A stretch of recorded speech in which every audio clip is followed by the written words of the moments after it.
రోడ్డెక్కి ధర్నాలు చేసినటువంటి పరిస్థితి లేదు. అన్ని ప్రాంతాల వాళ్ళను సమానంగా చూసుకున్నారు, అన్ని ప్రాంతాల వాళ్ళను సమానంగా అభివృద్ధి చేశారు. అందుకే ఆ రోజు చంద్రబాబు నాయుడు గారు తెలంగాణకు అనుకూలం అని చెప్పి 2009 ఎన్నికల్లో గులాబీ కండువా వేసుకొని ఎన్నికలకు పోయినా కమ్యూనిస్టు పార్టీలన్నీ కూడా మరి తెలంగాణకు మద్దతుగా ఒక దొంగ కూటమి, మహాకూటమి అని చెప్పి ఏర్పాటు చేసుకున్నా తెలంగాణ ప్రజలు కూడా చంద్రబాబు నాయుడు తెలంగాణకు అనుకూలం అన్నా కూడా చంద్రబాబు నాయుడిని నమ్మలేదు. ఆ రోజు తెలంగాణ ప్రజలు కూడా వైఎస్ రాజశేఖర రెడ్డి గారిని నమ్మారు. అత్యధికమైనటువంటి సీట్లు తెలంగాణలో ఇచ్చారు రాజశేఖర రెడ్డి గారికి. ఆ వ్యక్తి చనిపోయిన తర్వాత ఈ రోజు ఈ రాష్ట్రమే దిక్కులెండైపోయింది. ఒక సమర్థవంతమైనటువంటి నాయకుడు లేకపోవడం వల్ల మనం చాలా కష్టాలు పడతా ఉన్నాం. సమర్థవంతమైనటువంటి నాయకుడు బయటకు వచ్చాడు వైఎస్ జగన్మోహన్ రెడ్డి గారు. జగన్మోహన్ రెడ్డి గారి నాయకి ఉన్నటువంటి ప్రజాదరణ చూసి భయపడిపోయి ఆయన బయట ఉంటే మనకు భవిష్యత్తు లేదని చెప్పి ఈ రోజు రెండు పార్టీలు కూడా చంద్రబాబు నాయుడు గారు కానీ కాంగ్రెస్ పార్టీ కానీ ఇద్దరు కుమ్మక్కై ఒక్క వ్యక్తిని రాజకీయంగా ఎదుర్కోలేక ఆయనను బయట లోపల పెట్టి ఈ రోజు రాజకీయ డ్రామా ఆడుతూ ఉన్నారు. చంద్రబాబు నాయుడు గారు కిరణ్ కుమార్ రెడ్డి గారు అనుకున్నారు జగన్మోహన్ రెడ్డి గారిని లోపల పెడితే ఇంకా మన ఇష్టము ఈ రాష్ట్రాన్ని మనం ఏ విధంగా ఏలుకోవచ్చని. కానీ ప్రజలు జగన్మోహన్ రెడ్డి లోపల ఉన్నా బయట ఉన్నా మా గుండెల్లో ఉన్నాడు, అలాంటి నాయకుడు ఈ రాష్ట్రానికి కావాలి అని చెప్పి ఆయన లోపల ఉన్న మద్దతు ఇస్తా ఉన్నారు. కాబట్టి ఇంకా ఆయనను రాజకీయంగా ఎదుర్కోలేకనే చివరికి తెలంగాణను విడగొట్టి సీమాంధ్రలో చంద్రబాబు నాయుడు గారికి కానీ కిరణ్ కుమార్ రెడ్డి గారికి కానీ అంటే సోనియా గాంధీకి ఒక్క సీటు వచ్చే అవకాశం లేదు. కాబట్టి ఈ రోజు తెలంగాణను ఇవ్వాలనేటువంటి నిర్ణయాన్ని తీసుకున్నారు.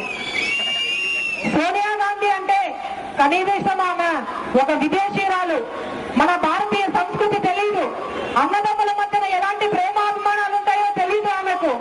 ఒక విదేశీయురాలు కాబట్టి ఆమె ఆ నిర్ణయం తీసుకుంది. కానీ నేను అడుగుతా ఉన్నాను, చంద్రబాబు నాయుడు గారు 9 సంవత్సరాలు ముఖ్యమంత్రిగా ఉన్నారు ఈ ప్రాంతానికి. రాయలసీమకు సంబంధించినటువంటి వ్యక్తి నీకు 9 సంవత్సరాలు ముఖ్యమంత్రిగా ఉండడానికి ఈ రాష్ట్ర ప్రజలు అవకాశం ఇస్తే మీరు ఏం చేశారు? ప్రధాన ప్రతిపక్ష నాయకుడిగా ఉన్న చంద్రబాబు నాయుడు గారు అని చెప్పి అడుగుతా ఉన్నాను. తెలంగాణ ఇచ్చుకోండి, నాకేమీ ఇబ్బంది లేదని చెప్పి ఒక బ్లాంక్ చెక్కు అంటే ఒక ఎంటీ చెక్కు మీద సంతకం పెట్టినట్లు చంద్రబాబు నాయుడు ఒక లేఖ రాశాడు సోనియా గాంధీకి. మా తెలుగుదేశం పార్టీకి ఏమీ ఇబ్బంది లేదు, మేము మద్దతు ఇస్తా ఉన్నాం తెలంగాణకు, మీ ఇష్టం వచ్చినట్లు చేసుకోండి అని చెప్పి ఒక లేఖ చంద్రబాబు నాయుడు గారు ఇచ్చారు. అదేవిధంగా మరి కిరణ్ కుమార్ రెడ్డి గారు ఈ రాయలసీమ ప్రాంతం నుంచి ముఖ్యమంత్రిగా ఉన్నారు. మీకు బాధ్యత లేదా? గంగిరెద్దు లాగా సోనియా గాంధీ చెప్పిన దానికి తల ఊపి రావడానికి మీకు పదవులు ఇచ్చింది ఈ ప్రాంత ప్రజలని చెప్పి అడుగుతా ఉన్నాను. ఈరోజు వీళ్ళిద్దరి వల్లనే తెలంగాణను ఇవ్వడానికి ధైర్యం చేసింది సోనియా గాంధీ. తెలంగాణ ఇచ్చిన తర్వాత కిరణ్ కుమార్ రెడ్డి కంటే ముందు చంద్రబాబు నాయుడు గారు మీడియా దగ్గరకు వచ్చి తెలంగాణను స్వాగతిస్తా ఉన్నాము, ఒక 3 లక్షల కోట్లు 4 లక్షల కోట్లు మాకు ఇచ్చి మీరు హైదరాబాద్ తీసేసుకోండి అని చెప్తా ఉన్నాడు. మీ అమ్మ సొమ్మ చంద్రబాబు నాయుడు గారు మీరు 3 లక్షలు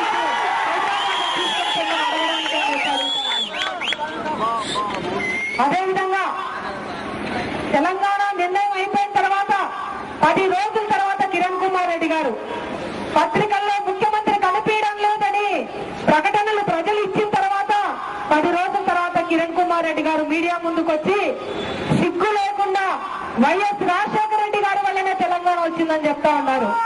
మీకు ఆ మాట అనడానికి మనసెలా వచ్చింది కిరణ్ కుమార్ రెడ్డి గారు అని చెప్పి అడుగుతా ఉన్నాను.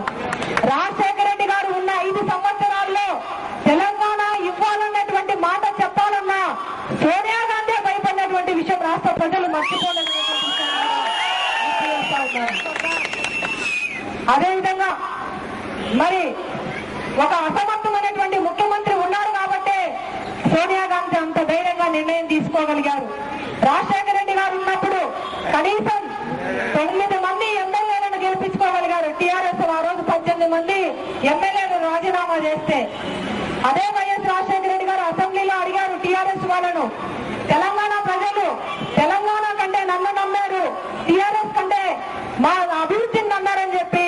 ఆ అసెంబ్లీలో చాలా ధైర్యంగా చెప్పినటువంటి వ్యక్తి.